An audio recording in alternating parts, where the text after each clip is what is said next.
Senhor, abençoa minha casa. O inimigo tem tentado destruir, mas agora eu me achego à tua presença, Senhor, o meu lar reconstruir. Faz da minha casa tua casa, Senhor. Faz da minha família a tua, Senhor. Eu não abro mão, pois eu tenho fé. Enquanto estou de joelhos, minha família está de pé.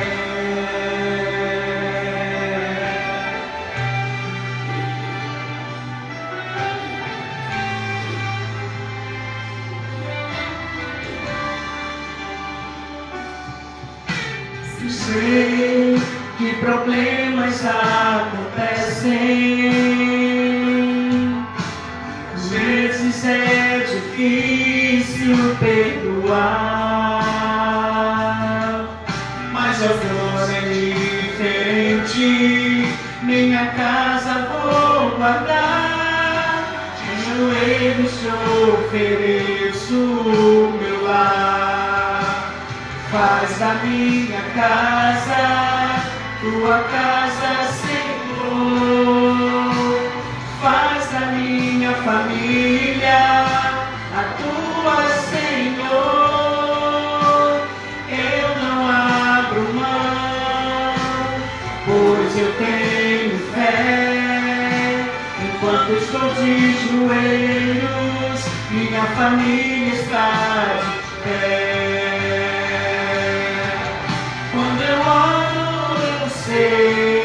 Não é em vão, eu não vou perder a fé. De joelhos vou lutando, minha família está de pé. Essa é minha oração. Faz da minha casa tua casa, Senhor. Faz da minha família a tua, Senhor. Eu não abro mão, pois eu tenho fé. Enquanto estou de joelhos, minha família está de pé. Faz da minha casa tua casa, Senhor. Faz da minha família a tua, Senhor. Eu não abro mão, pois eu tenho fé. Enquanto estou de joelhos, minha família está de pé. Enquanto estou de joelhos, minha família está de pé. Enquanto estou de joelhos, minha família está de pé.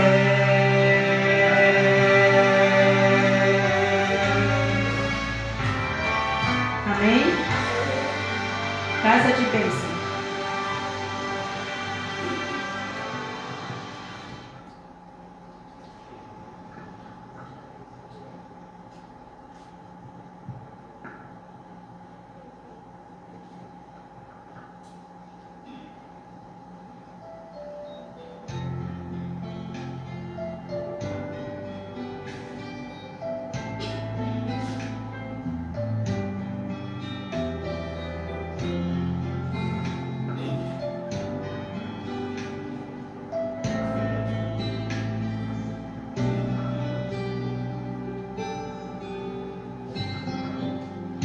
Minha casa será uma casa de bênção.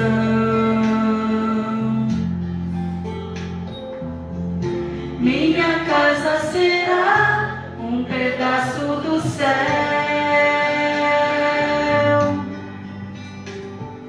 Nela estarão reunidos adoradores que só exaltam ao Deus verdadeiro e fiel.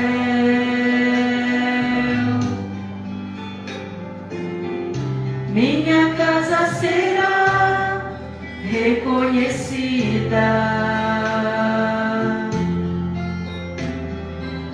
como lugar de milagres e oração,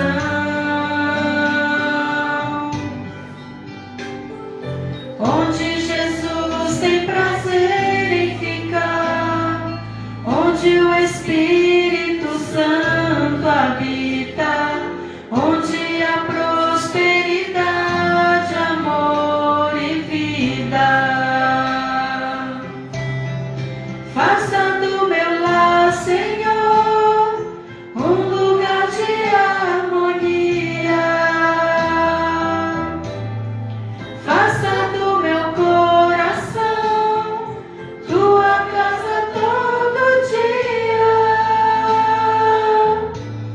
Esteja à vontade pra ficar e nunca mais partir. Pois a casa que um dia te recebeu nunca mais saberá viver sem ti.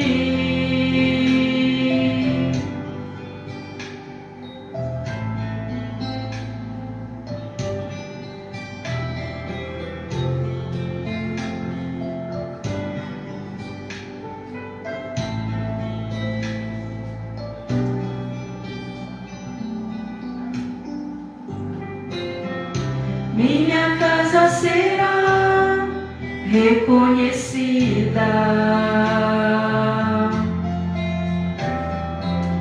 como um lugar de milagres e oração,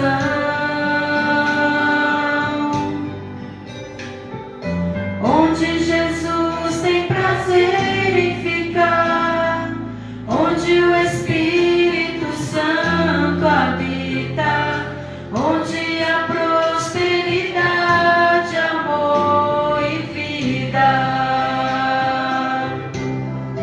Faça do meu lar, Senhor, um lugar de harmonia. Faça do meu coração tua casa todo dia.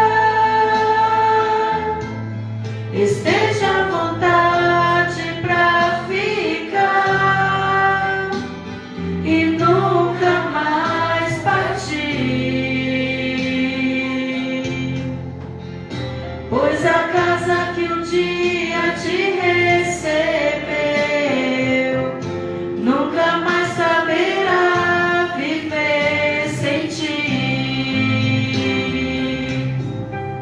Faça do meu lar, Senhor, um lugar de harmonia.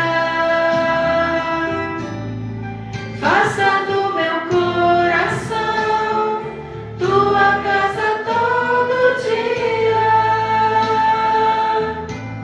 Esteja à vontade pra ficar e nunca mais partir. Pois a casa que um dia te recebeu nunca mais saberá viver sem ti.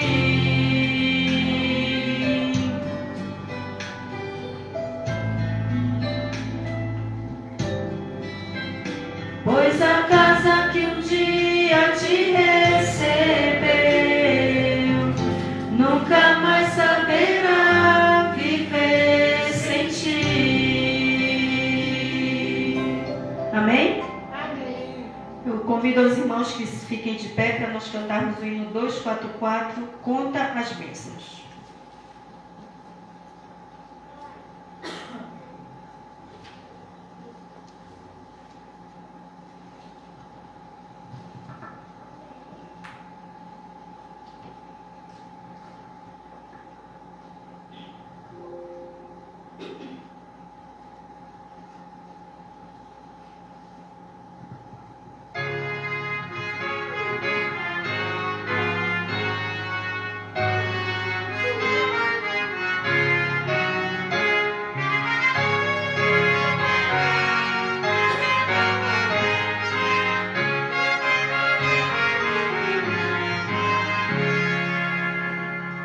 Se da vida as ondas procelosas são, se com desalento julgas tudo vão, contas muitas bênçãos dizias de uma vez, hás de ver surpreso quanto Deus já fez. Quantas bênçãos, conta quantas são, recebidas da divina mão. Uma, dizes de uma vez, hás de ver surpreso quanto Deus já fez. Tens acaso mágoas, triste é teu lidar, é a cruz pesada que tens de levar. Contas muitas bênçãos, não duvidarás, e em canção alegre os dias passarás. Quantas bênçãos, conta quantas são, recebidas da divina mão. Uma, dizes de uma vez, hás de ver surpreso quanto Deus já fez. Quando vires outros com seu ouro e bens, lembra que tesouros prometidos tens. Nunca os bens da terra poderão comprar a mansão celeste em que tu vais morar. Quantas bênçãos, conta quantas são, recebidas da divina mão. Uma, dizes de uma vez, hás de ver surpreso quanto Deus já fez. Seja teu conflito fraco ou forte aqui, não te desanimes, cuida Deus de ti. Seu divino auxílio minorando o mal, dar-te-á consolo sempre até o final. Quantas bênçãos, conta quantas são, recebidas da divina mão.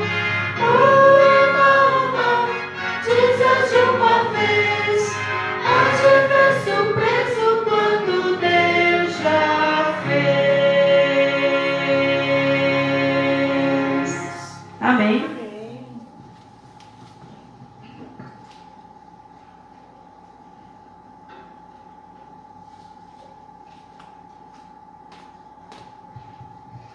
Boa noite a todos. A graça e a paz do nosso Senhor Jesus Cristo permaneça com todos nós que estamos aqui, com todos os nossos amigos e irmãos que nos acompanham pela transmissão do Facebook. É muito bom nós estarmos na presença de Deus, buscando direção, buscando fortalecimento, crescimento, conhecimento de Deus e naquilo que Ele se revela a nós de si e de nós mesmos, para que nós possamos a cada dia buscar em nós o caráter de Cristo Jesus. Amém. Que este é o nosso propósito.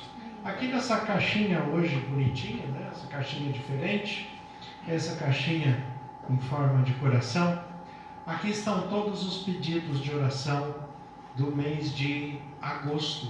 Hoje é dia 1º, então nós temos aqui todos os pedidos do mês de agosto, né? E sabemos que muitos deles Deus já respondeu, né? Em outros Deus continua agindo e nós continuamos intercedendo e buscando direção de Deus, confiando que Ele tem sempre o melhor para todos nós. Então os irmãos que nos acompanham pelo Facebook também sabem que podem continuar expressando seus pedidos, seus motivos de oração, que nós, depois da mensagem, estaremos orando juntos, né? Eu vou pedir para o irmão Benildo vir aqui para estar orando mais uma vez em favor desses pedidos, né, que foram expressos na confiança de Deus dentro do mês de agosto, e também faremos isso nos meses seguintes, nesta série de evangelismo que nós estamos passando, tratando a respeito das doutrinas bíblicas na família. Irmão, por favor, vamos colocar os joelhos. Vamos.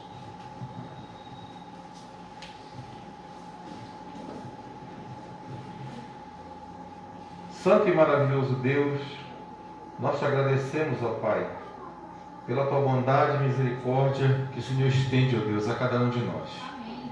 Queremos te agradecer também, ó Deus, pela oportunidade que o Senhor nos concede de estarmos na tua casa, de joelhos diante do Senhor, para implorar, ó Deus, pelo derramamento do teu Espírito Santo em nossas vidas. Obrigado, ó Deus, por essas oportunidades que o Senhor nos dá a cada quarta-feira, de estarmos diante da tua presença, com o teu servo aqui, o teu ministro, ó Deus, nos instruindo de uma forma tão maravilhosa. Temos aprendido grandes lições, ó Deus, para nossas vidas.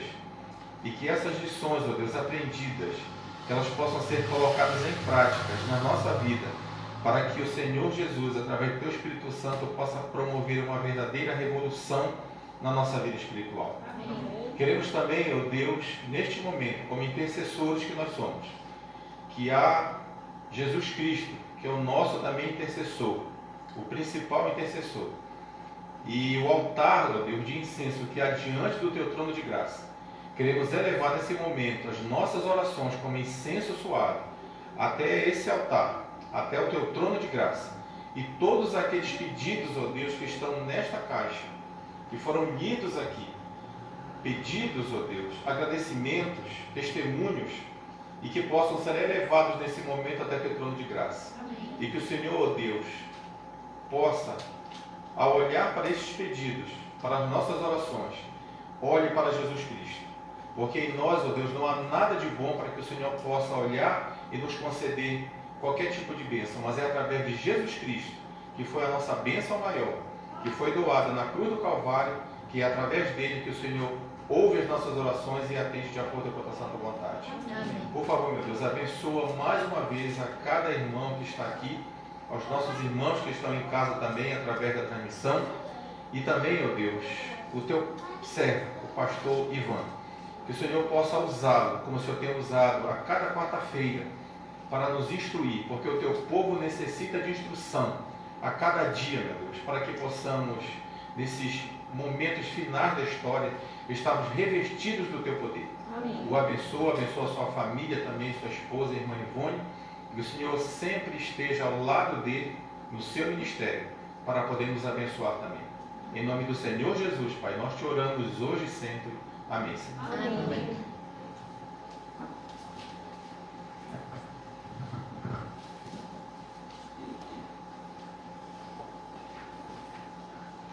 Irmãos, nosso texto base para a reflexão hoje está em Mateus capítulo 19, os versículos de 3 em diante. Mateus 19. Nós vamos ler a partir do versículo 1 mesmo. Mateus 19, a partir do versículo 1 em diante, vai ser o nosso texto base. Hoje, dentro das doutrinas bíblicas aplicadas à família, e principalmente hoje, numa expressão muito própria da família, as doutrinas que fazem parte da Igreja Adventista do Sétimo Dia são doutrinas bíblicas, e a doutrina de hoje fala a respeito do casamento e família e casamento, e a gente sempre fica naquela dúvida, né? O que veio primeiro? A família ou o casamento, né? Veio o casamento ou a família? Há algum tempo atrás tinha uma propaganda na TV que falava, né, tostinhos é fresquinhos porque vende mais ou vende mais porque é fresquinho? A gente está assim com a família também, né? A família vem primeiro, o casamento vem primeiro, o que vem? As pessoas têm em mente que é preciso se casar para formar uma família, mas você não pode se esquecer que ao nascer, você nasceu porque você faz parte de uma família instituída. Então, automaticamente, no ciclo do mundo, quando Deus criou homem e mulher, o que veio primeiro foi o casamento. Foi isso que veio primeiro. A união de homem e mulher, formando os dois uma só carne. E eu acho muito bonito essa expressão da divindade na criação da humanidade. Porque quando nós pensamos a respeito de Deus, Deus é homem ou Deus é mulher? A expressão de Deus, na referência bíblica, normalmente é masculina nos textos diretos. Mas algumas vezes, Deus se expressa também no feminino, de uma maneira mais esporádica, mas de uma maneira muito forte. Por exemplo, a expressão conhecida como El Shaddai. Shaddai em hebraico é seios. A ideia é de uma mãe amamentando o seu filho e o quanto este filho é dependente da sua mãe. Então é uma expressão feminina de Deus. Ele quer mostrar que o Deus Todo-Poderoso, Ele é poderoso porque nós somos absolutamente dependentes dEle. Se Ele não alimenta, a gente morre. Se Ele não cuida, a gente morre. Se Ele não aquece, a gente morre. Se Ele não transmite os cuidados, o amor, a segurança, nós não sobrevivemos porque nós não somos autossuficientes em nós mesmos. Então essa expressão do Shaddai, que é traduzida na língua portuguesa como Deus Todo-Poderoso, é uma expressão muito bonita da expressão feminina de Deus. Deus, quando criou o homem, em Gênesis 1, capítulo 1, versículos 26 e 27, fala que Ele criou homem e mulher, e a expressão direta bíblica fala, macho e fêmea os criou, homem e mulher os criou, a sua imagem e a sua semelhança, tanto homem quanto mulher. Depois, na expressão da revelação, o próprio Jesus vai falar que Deus é Espírito, e importa que os seus adoradores o adorem em espírito e em verdade, homens e mulheres, adorando a Deus em espírito e em verdade. Eu falo na expressão da vivam sós. Não quer dizer que não seja possível, só quer dizer que necessariamente nem todos têm esse dom, nem todos têm essa possibilidade. Então não é bom que o ser humano viva só. O ser humano é um ser sociável, não foi criado para viver só. E há necessidade para a manutenção da vida que a família seja constituída. Deus criou a mulher, e homem e mulher criados à sua imagem e semelhança, quando eles se fundem novamente em matrimônio, de um certo modo espiritualmente, a unidade carnal de homem e mulher agora reproduz a divindade que os criou. Porque se Deus criou homem e mulher a partir de si mesmo, a sua imagem e a sua semelhança, homem e mulher, quando se unem, formam a perspectiva de Deus, a sua imagem e a sua semelhança. Eu acho muito bonito isso. É por isso que a expressão bíblica que nós vamos ler aqui em Mateus 19, Jesus ele ressalta aquilo que Deus falou em Gênesis. O que Deus uniu, não separe o homem. O que Deus uniu, não separe o homem. Porque a aliança matrimonial não é um contrato, é uma aliança. A diferença de contrato e aliança é a perspectiva da vantagem. Quando alguém faz um contrato com outro, um contrato de trabalho, um contrato social, um contrato comercial, todo contrato visa vantagem para ambas as partes. E quando a vantagem prometida no contrato não é cumprida, o contrato é rescindido, o contrato é rompido. A aliança matrimonial não visa vantagens. Quando você faz um contrato com alguém, você faz um contrato por causa de. E quando você faz uma aliança com alguém, você faz uma aliança apesar de. Apesar dele ser um pecador, apesar dele ser problemático, apesar dele ter a possibilidade de não corresponder às suas expectativas, apesar de. você firmou uma aliança com ele. E você firmou uma aliança com esta pessoa diante de Deus. Deus é que foi, que deu a base, que deu a liga, que deu o alicerce, que uniu. E aí vem a expressão novamente bíblica: o que Deus uniu, não separe o homem. Até porque o que Deus uniu, qual homem teria força de separar? Qual homem teria poder de desfazer aquilo que Deus fez? Não tem como. Só que o ser humano conheceu o pecado, e conhecendo o pecado, ele conheceu algumas faces muito complexas de convivência. E dentro desta convivência do ser humano, no processo de restauração, nós precisamos de observar algumas questões no relacionamento humano para que o matrimônio possa se conservar no aspecto divino. Tem que haver integridade, tem que haver fidelidade. E quando algo acontece de errado nesse meio, tem que haver o reconhecimento do erro, o arrependimento e a conversão, para que isso possa continuar, né, ambos juntos, fortalecendo um ao outro, estendendo a mão um ao outro, cuidando um do outro, sendo suporte um para o outro, porque ambos são passíveis de erros. Os dois são passíveis de erros, tanto homens quanto mulheres. Então, naquilo que o homem errar, o que ele tem que fazer em primeiro lugar? Reconhecer o erro, confessar o erro, se arrepender do erro e se converter do erro. Se converter do erro é não cometer mais o mesmo erro. Agora, quando não há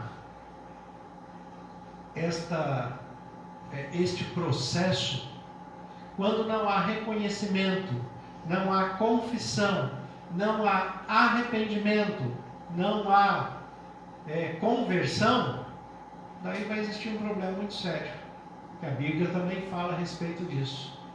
Andarão dois juntos se não tiver de acordo? Como é que vai continuar?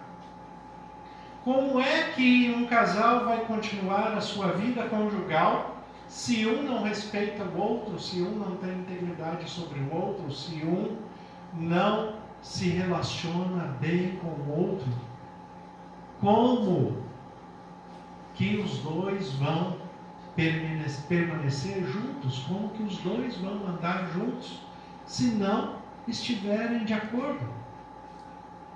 Vai ser uma dificuldade muito grande deste processo continuar dessa forma.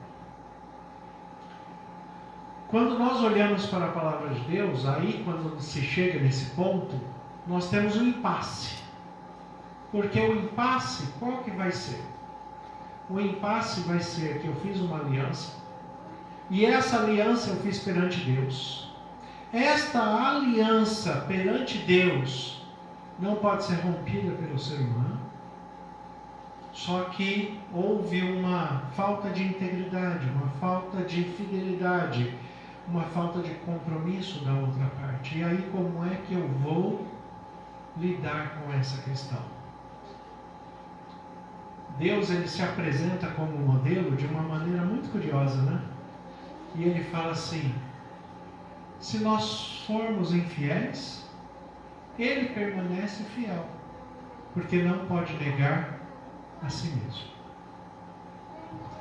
O que Deus está falando? Meu caráter não depende do seu. Meu caráter vai continuar íntegro, independente do que você fizer. Eu vou continuar, e isso ele apresenta como modelo para a parte íntegra do relacionamento conjugal, do relacionamento matrimonial. Esta parte íntegra, ele coloca que o que foi unido por ele, vai permanecer no elo da aliança. Agora, se o outro rompeu essa integridade, rompeu essa fidelidade, rompeu este compromisso, eu não posso macular, manchar o meu caráter por causa do outro. Se o outro foi infiel, eu permaneço fiel, porque não posso negar a mim mesmo. O outro cometeu adultério. E a palavra adultério, que é muito levada para a conotação sexual, ela é muito mais ampla do que isso. Porque adulterar não é só ter relações sexuais ilícitas. Adulterar é você mudar a forma original de alguma coisa. Quando você muda a forma original de um produto, por exemplo, combustível adulterado, um documento adulterado, um alimento adulterado, adultério ele tem uma expressão muito maior. E aquele que se rompe dentro da aliança matrimonial, comete adultério. Comete adultério porque qual é o modelo de Deus? Que o homem e a mulher se casem, aquilo que Deus uniu, o homem não separe, e ele permaneça nesse elo conjugal, nessa aliança conjugal, até que a morte o separe. Esse é o plano original. Saiu disso, é adultério. O que eu adulterei? Adulterei a forma que Deus projetou. Se eu estou fazendo diferente do projeto, eu estou adulterando o projeto. É a perspectiva que está aqui em Mateus 19. Mateus 19, olha o que o texto fala. E aconteceu que, concluindo Jesus estas palavras, deixou a Galileia e foi para o território da Judéia, além do Jordão. Seguiram-no muitas multidões e curou-as ali. Vieram a ele alguns fariseus e o experimentaram, perguntando: é lícito ao marido repudiar a sua mulher por qualquer motivo? Então respondeu ele: não tendes lido que o Criador desde o princípio os fez homem e mulher, e que disse: por esta causa deixará o homem pai e mãe, e se unirá à sua mulher, tornando-se os dois uma só carne? De modo que já não são mais dois, porém uma só carne. Portanto, o que Deus ajuntou, não o separe o homem. Replicaram-lhe: por que mandou então Moisés dar carta de divórcio e repudiar? Respondeu-lhe Jesus: por causa da dureza do vosso coração é que Moisés vos permitiu repudiar a vossa mulher. Entretanto, não foi assim desde o princípio. Eu, porém, vos digo: quem repudiar a sua mulher, não sendo por causa de relações sexuais ilícitas, e se casar com outra, comete adultério. E o que casar com a repudiada, comete adultério. Disseram-lhe os discípulos: se essa é a condição do homem relativamente à mulher, não convém casar. Jesus, porém, lhe respondeu: nem todos são aptos para receber este conceito, mas apenas aqueles a quem é dado. Porque há eunucos de nascença, há outros quem os homens fizeram tais, e há outros que a si mesmos se fizeram eunucos por causa do reino dos céus. Quem é apto para o admitir, admita. Quem é apto para admitir, admita. Foram falar sobre casamento e divórcio com Jesus. E a primeira expressão de Jesus foi: você não tem lido a Bíblia? Não. Você não tem lido o que aconteceu desde o princípio? O que o Criador, olha o versículo 4. Então respondeu ele: não tendes lido que o Criador desde o princípio os fez homem e mulher? e que disse: por esta causa deixará homem, pai e mãe, e se unirá à sua mulher, tornando-se os dois uma só carne, de modo que já não são dois, porém uma só carne. Portanto, o que Deus ajuntou, não separe o homem.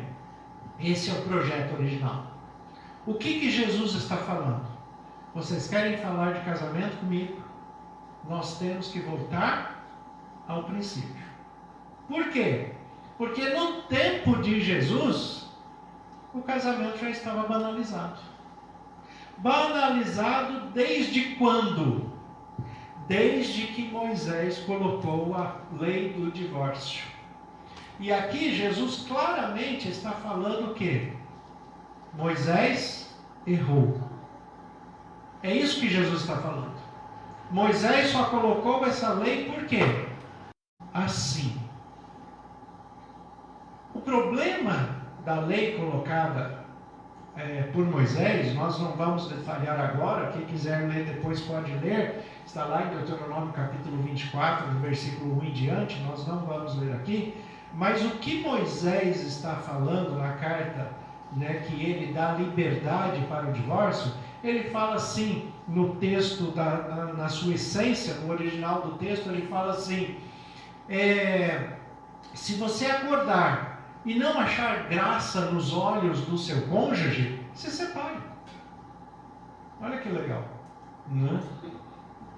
Quantas vezes você acordou e você não achou graça nos seus próprios olhos, não é nem no olho do outro? Né? Nem você acorda e fala assim: hoje eu não estou legal.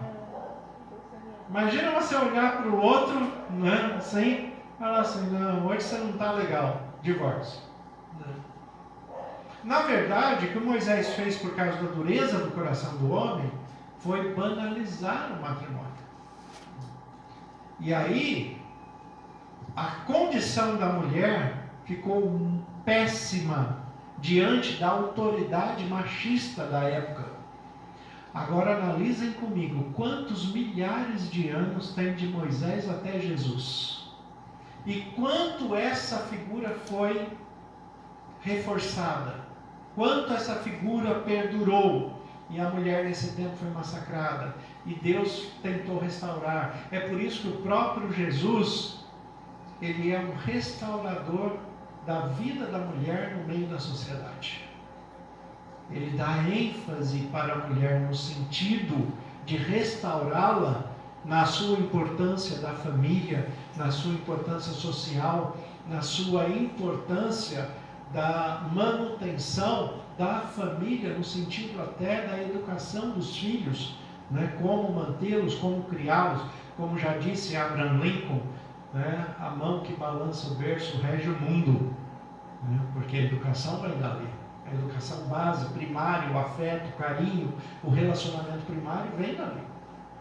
A mão que balança o berço rege o mundo. E o nosso mundo está muito mal regido ultimamente.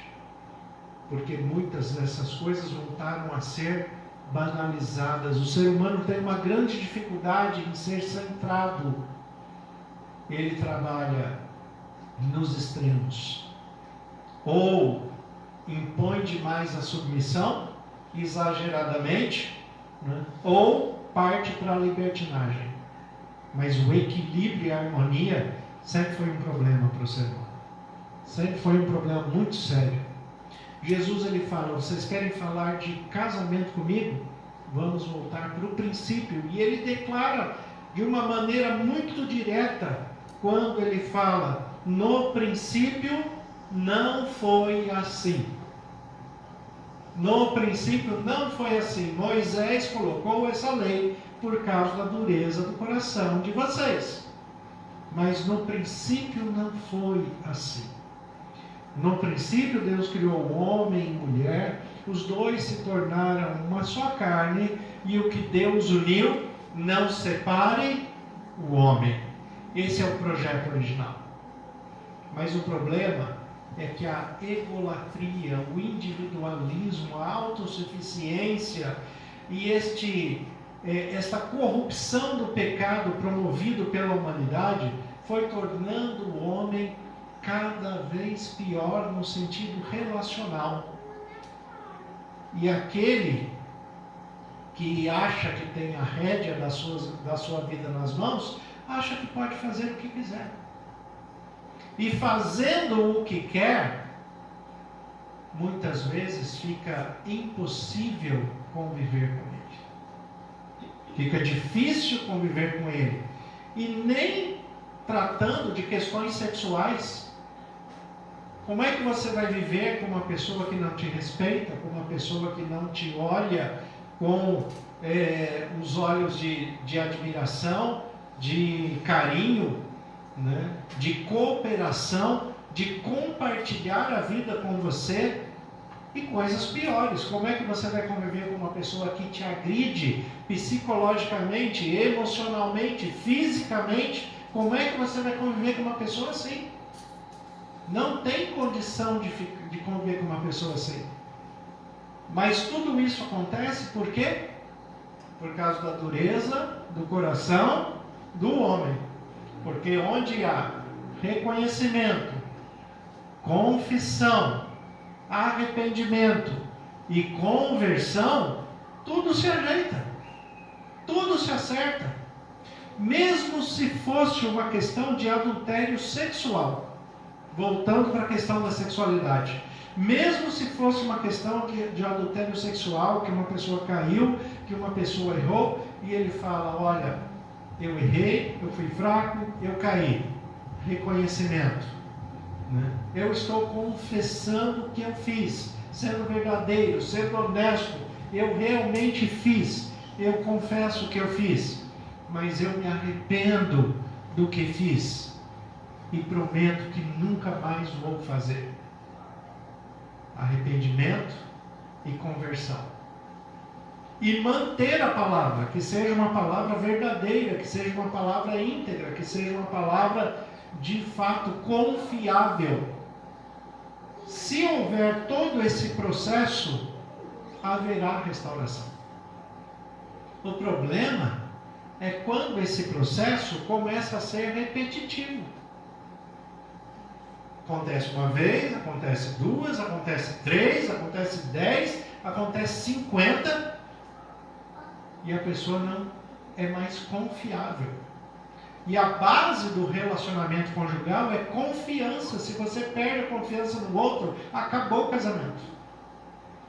Você não tem como se relacionar com ele enquanto seres humanos, mas o problema da aliança continua. O que Deus uniu, o homem não separe. Ele pode se separar de corpos. Não dá mais para viver com você, não dá mais para continuar com você, não dá mais para ficar com você, mas tem uma coisa: você foi infiel, eu permaneço fiel, porque eu não posso negar a mim mesmo. A minha integridade não depende da sua. Eu vou permanecer na aliança que eu fiz, mesmo que você quebrou, porque eu não fiz aliança com você, eu fiz aliança com Deus, de que eu iria viver com você. A minha aliança, em primeiro lugar, é com Deus. E aí o que acontece? Essa palavra, ela trouxe um senso de compromisso tão grande entre o homem e a mulher que decidem se casar, que os discípulos ficaram assustados. Os discípulos, a hora que eles entenderam isso, olha o que eles falam. No versículo 10. Disseram os discípulos: se é essa a condição do homem relativamente à sua mulher, não convém casar. Só que sabe o que é duro? É que alguns deles já eram casados. Né? É duro descobrir que não devia casar quando já está casado, né?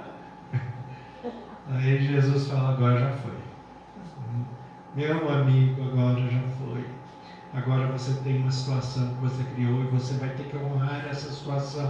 Você vai ter que cuidar dessa situação.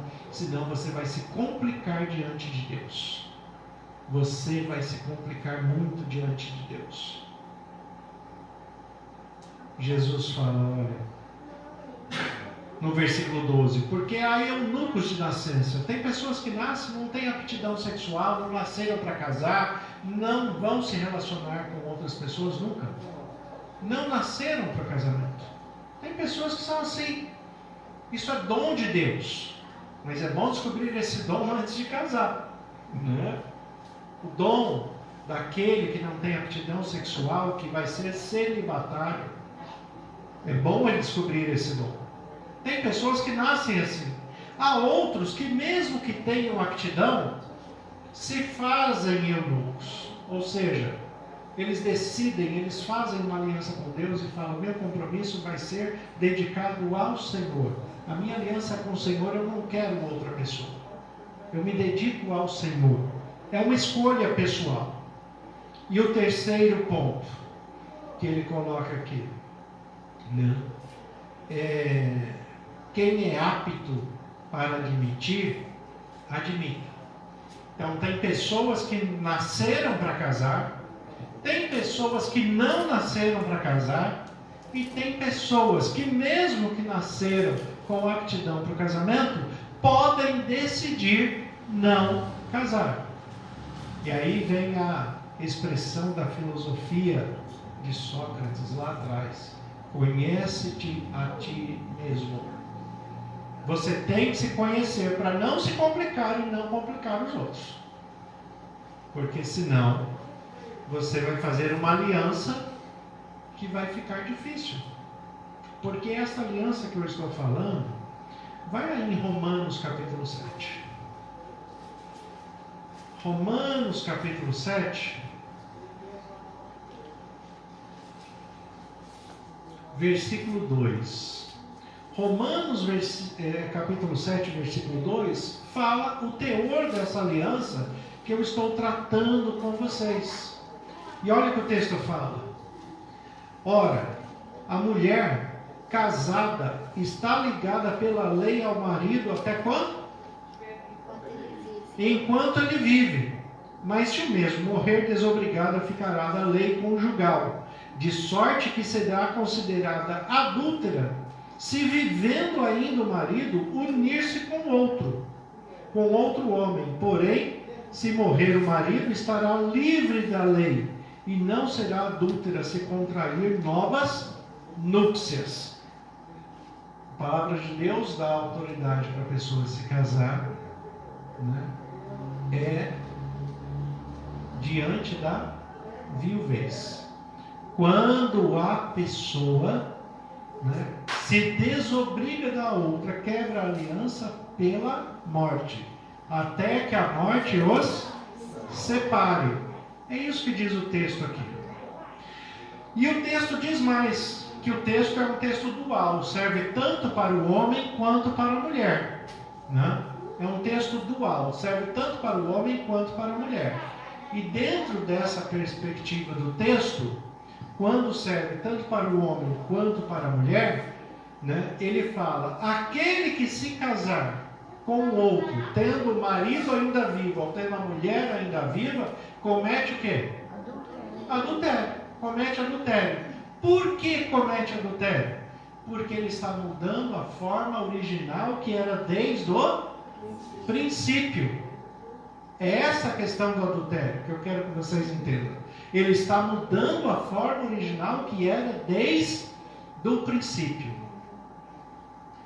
Mas e aquela pessoa que sofria de violência doméstica? E aquela pessoa que, pela falta de arrependimento do outro, ele não teve mais como conviver?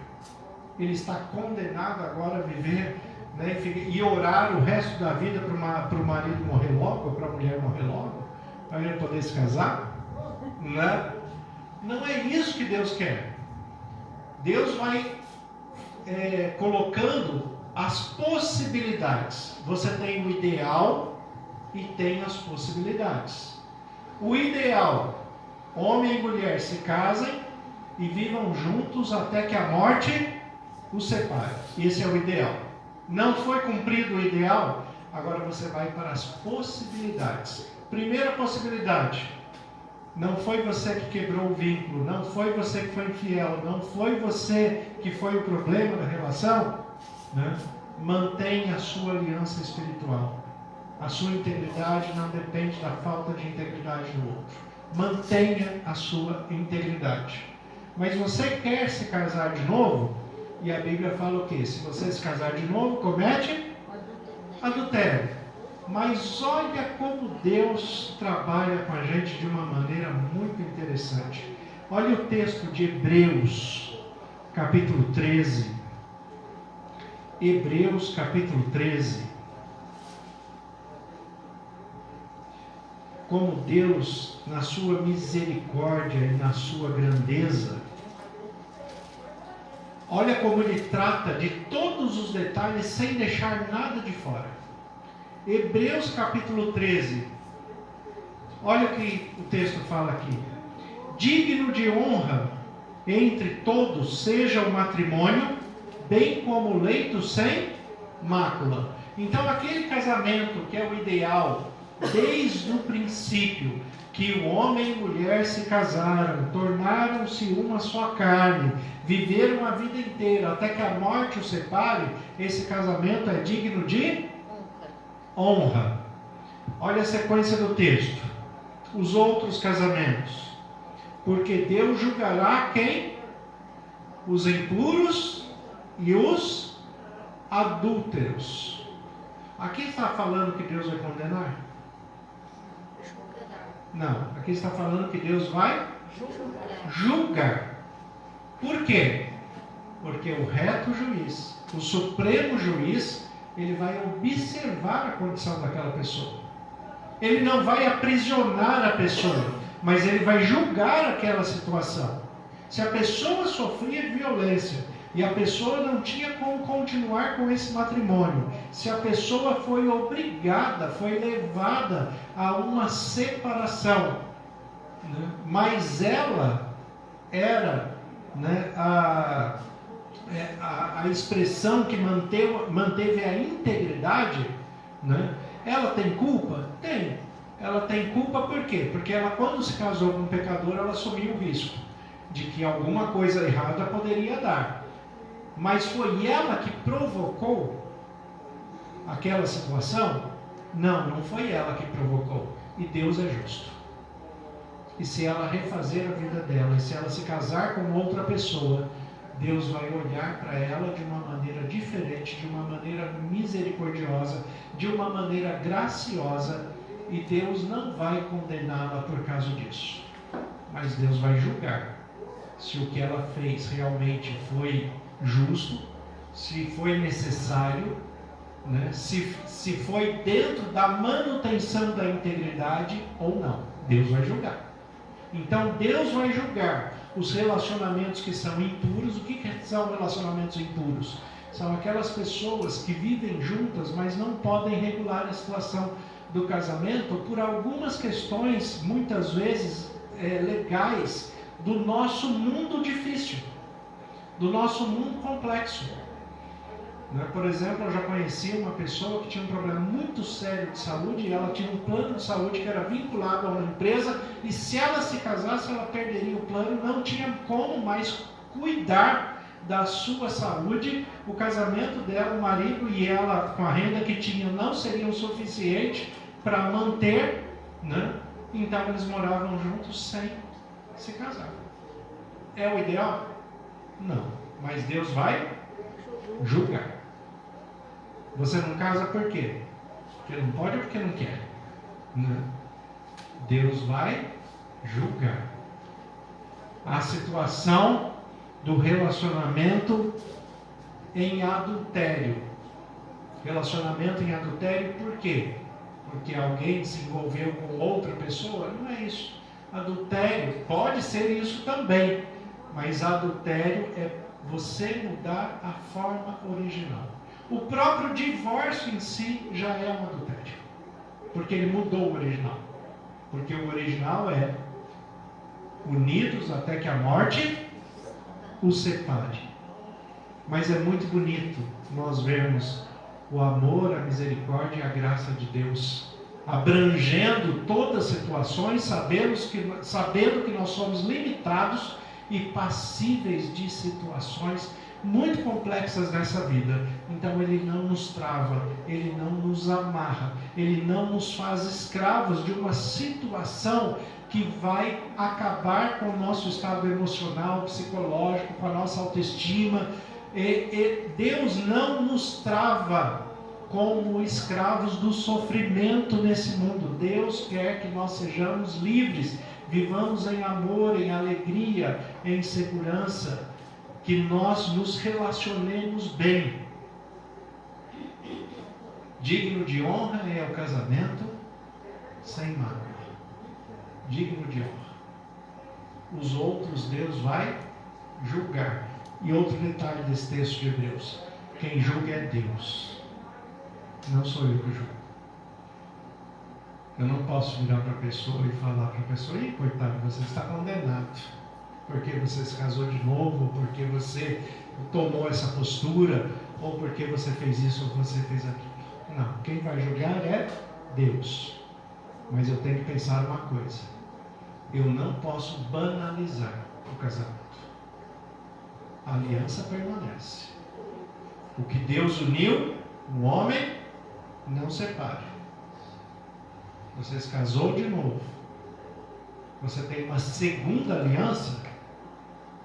Se a pessoa da primeira aliança, se a pessoa da primeira aliança precisar de você, você não vai ajudar? Não vai. Você tem uma história com ela, você tem um compromisso com ela, você tem, acima de tudo, uma integridade com Deus. Então, se ela precisar de ajuda, você vai ajudar como você ajudaria qualquer pessoa. Mas principalmente porque diante de Deus, você um dia fez uma aliança. E ela ainda está viva. E você sabe o que você precisa fazer. As complicações de um segundo casamento são muito complexas. Por isso que dentre o que Deus apresenta é digno de honra, é o casamento sem mácula. Casamento sem mácula não quer dizer casamento sem problemas, sem queixas, sem adversidades, não é isso. Casamento sem mácula é o casamento que tem confissão, arrependimento, né, conversão. É o casamento que mantém a integridade, mantém a verdade, mantém o respeito, mantém o relacionamento de compromisso com o cônjuge e de aliança diante de Deus. Isso é o casamento sem mácula. E assim a gente vai vivendo de fé em fé, porque o justo viverá pela fé, até que Jesus volte. Cada detalhe da nossa vida é cuidado e guiado por Deus. Deus não esquece de nenhum dos nossos detalhes, e como a gente viu aqui, Ele sabe as nossas limitações, sabe os nossos problemas, sabe aonde nós podemos ser falhos, e antes que nós sejamos, Ele já nos oferece perdão. Agora, quando é que há o divórcio?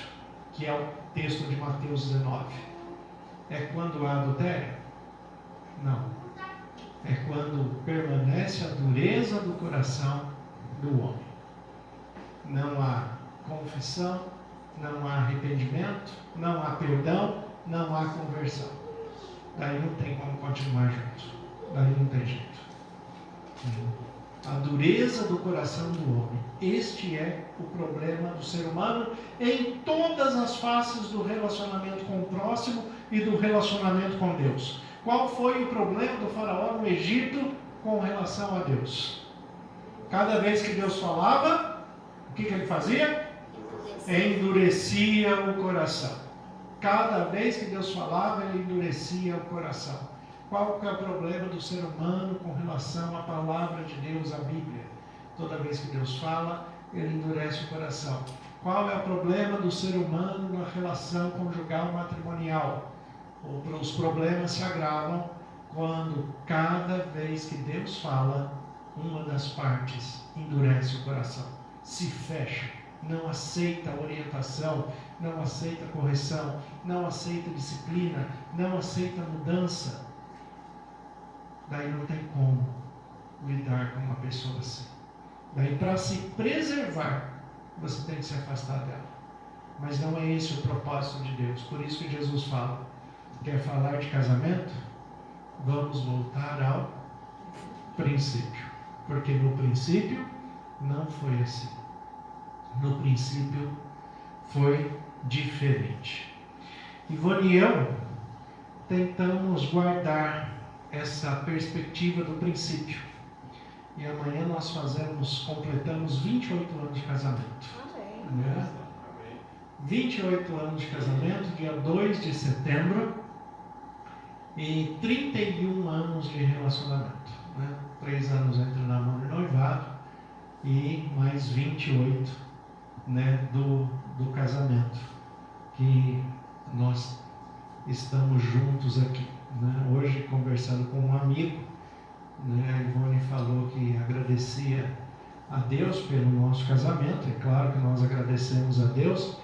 E ela falou para um amigo assim, né, eu agradeço a Deus porque Ele me deu, né, um marido sábio, né, e atencioso. E eu falei para ele, infelizmente eu não posso falar a mesma coisa dela, porque ela casou comigo, né? Então a sabedoria dela não está tão boa assim, né? Mas a verdade é que é uma bênção, né, o nosso casamento há 28 anos. E como nós sempre falamos, nós somos os estraga-prazeres de alguns encontros de casais, porque nós temos 28 anos de casamento sem brigas, né? E a pessoa, normalmente, alguns encontros de casais, as pessoas perguntam assim, né, quem nunca brigou no casamento? A gente levanta a mão. Não, a gente não, nunca brigou. Por quê? Porque a todo tempo teve diálogo, teve arrependimento, teve confissão, teve perdão e teve conversão. E ao longo desse tempo nós aprendemos muito mais a nos calar do que a falar, naqueles momentos de impulso, naqueles momentos em que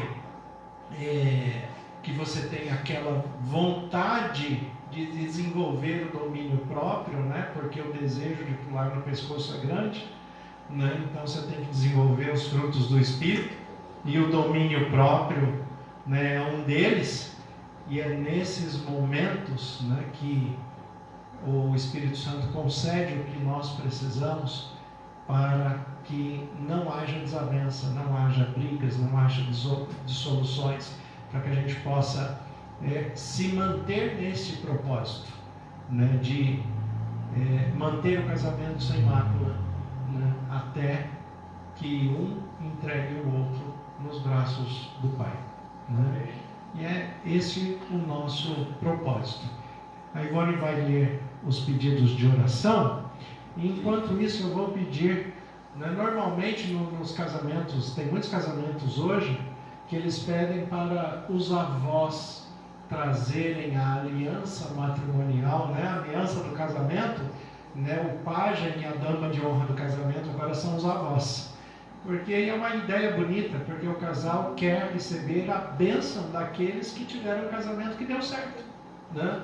Aquele casamento que perdurou e foi até, né, que a morte os separe, né? Então os avós ficam ali. Então, enquanto a Ivone lê os pedidos de oração, eu vou pedir para o irmão Luiz e a irmã Jô vir aqui na frente, porque depois dos pedidos, né, a irmã Jô vai orar por mim, pela Ivone, né,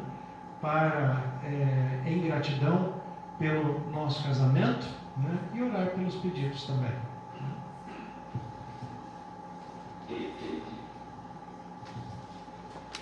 Os pedidos de oração hoje. O irmão Jaime, ele agradece a Deus pelas bênçãos e pede que Deus abençoe a todos os irmãos.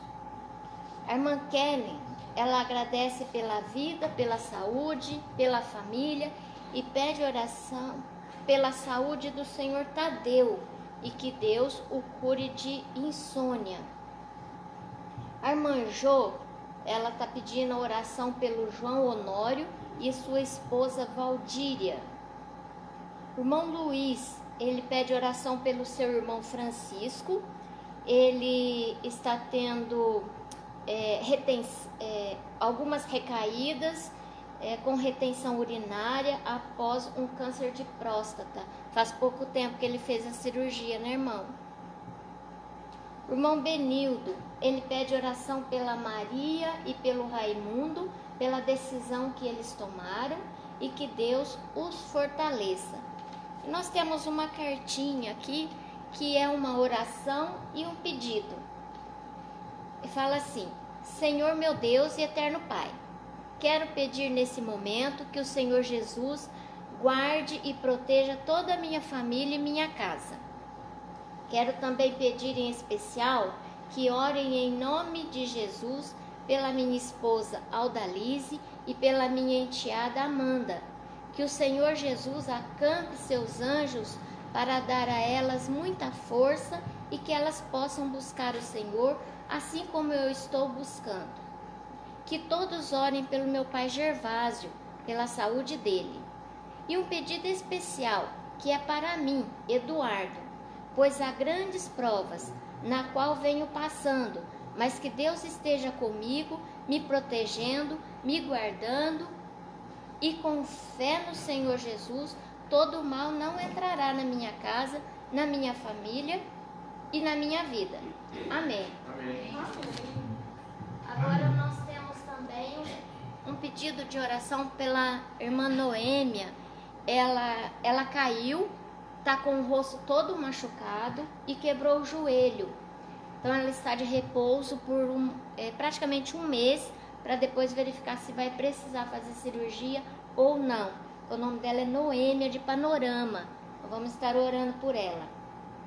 A irmã Tereza, ela pede oração pelo seu neto Moisés. Ele está com alergia, fez alguns exames, mas não descobriu a causa. A Luísa também pede oração pela amiga Raquel, que está com depressão. E temos também a irmã Vera, que agradece a restauração dos irmãos Adilson, Luiz, Marivônia e pede oração pelos enlutados, a família Longhi, Moia e Barreto. E também proteção pelo filho Mateus, que vai sair em viagem. A Elisa, ela pede oração pelo Vitor, que também está com depressão. Então esses são os nossos pedidos e os nossos agradecimentos também. Amém. Vamos orar também pela Priscila, o Marcos e a Júlia, né? A família ali de Tupi Paulista, nossos irmãos de Tupi Paulista também, que não estão conosco aqui hoje, mas que Deus continue abençoando a todos. Né? Vamos ficar em pé, então. A Ivone vai vir aqui e vamos orar juntos com a irmã Jô, o irmão Luiz, vamos estar orando juntos aqui. Oremos então.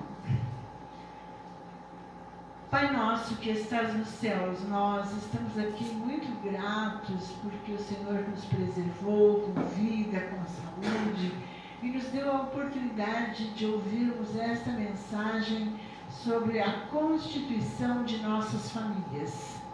Agradecemos, Senhor, pela tua santa palavra que sempre nos traz um alento, uma mensagem de graça da eternidade.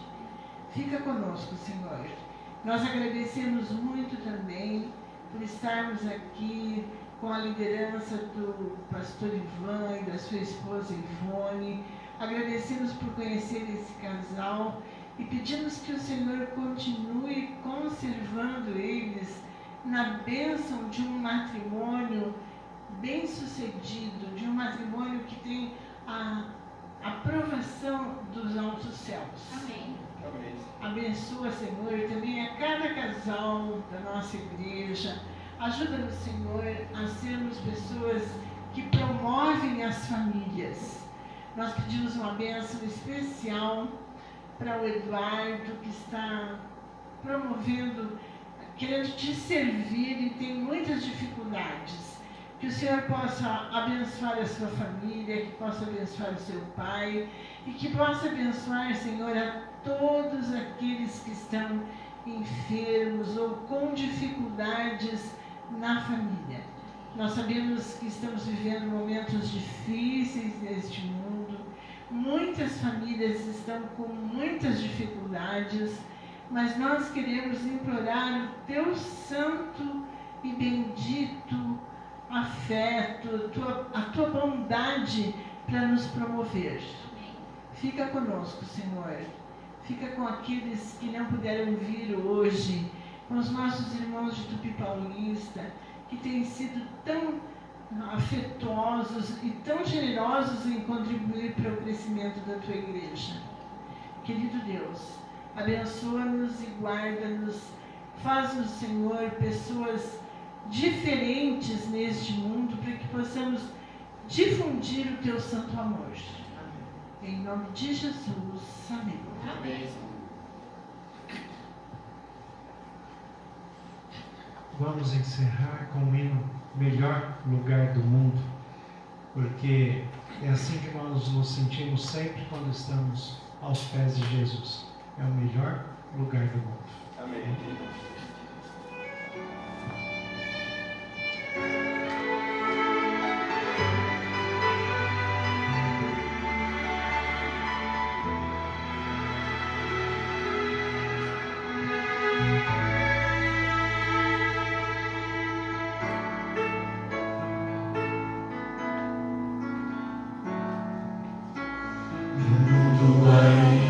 Existem belezas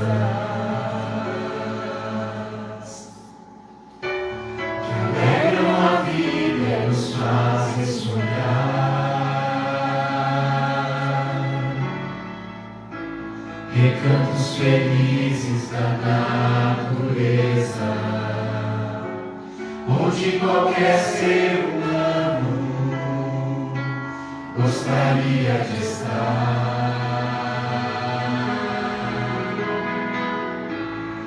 Mas de todos os lugares, o mais bonito e inspirador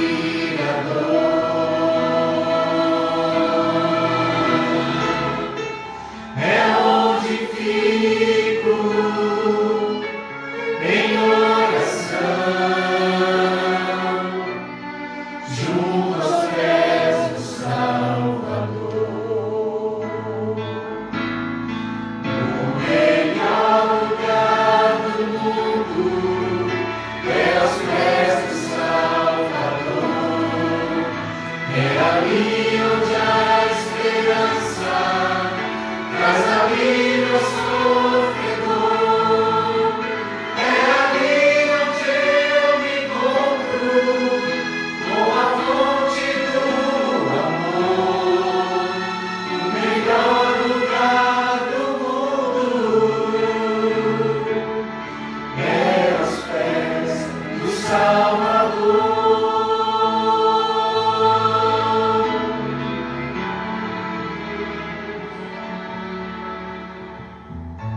Sonhamos com casas que tenham conforto, talvez uma encosta com vista pro mar,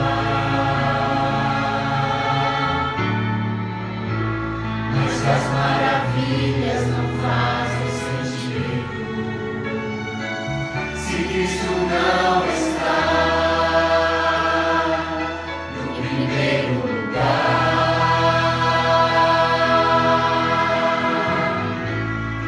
Ao sentir a paz de Deus,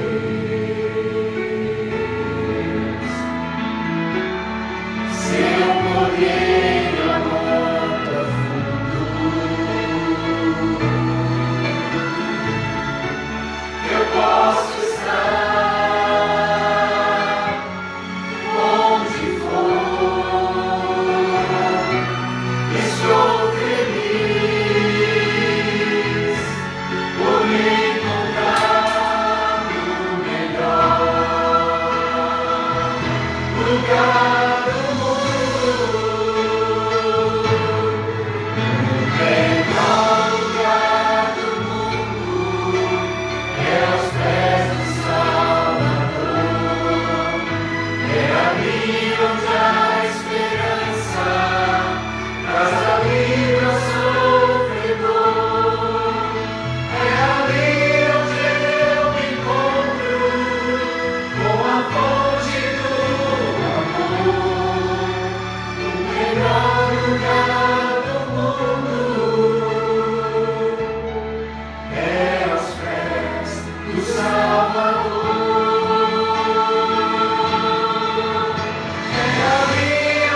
continue sempre no melhor lugar do mundo. Nós pensamos.